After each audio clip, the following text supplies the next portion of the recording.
Nous sommes au début des vacances et dans quelques jours nous partons au Maroc. Pour m'accompagner durant ce périple, j'ai décidé d'acheter un livre dont une amie m'a parlé, Soufi mon amour, d'Elif Shafak.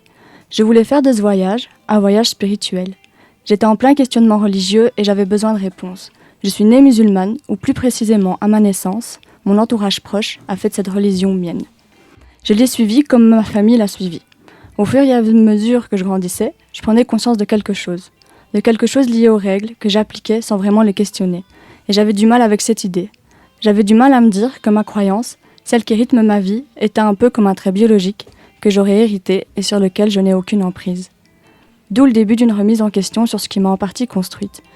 Je me demandais quelle avait été réellement ma place dans la naissance de ma propre spiritualité. C'est le jour J. Avec la voiture chargée plus que de raison, nous voilà sur les routes qui mènent vers le pays de mes ancêtres.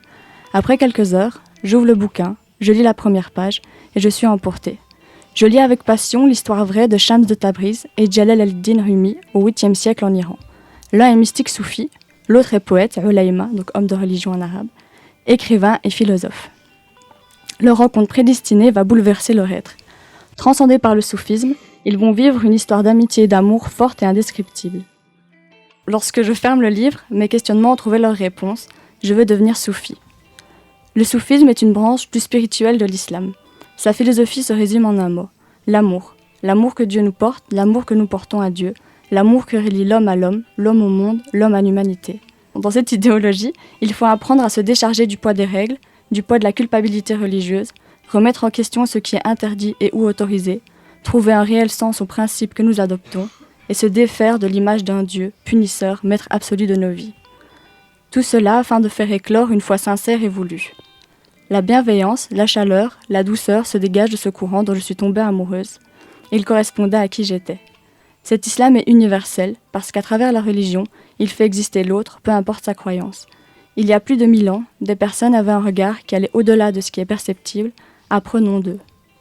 Je terminerai cette lecture par une des 40 règles de l'amour qu'a rédigé Shams de Tabriz.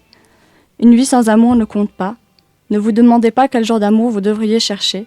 Spirituel ou matériel, divin ou terrestre, oriental ou occidental, l'amour n'a pas d'étiquette, pas de définition. Il est ce qu'il est, pur et simple. L'amour est l'eau de vie, et un être aimé est une âme de feu. L'univers tourne différemment quand le feu aime l'eau.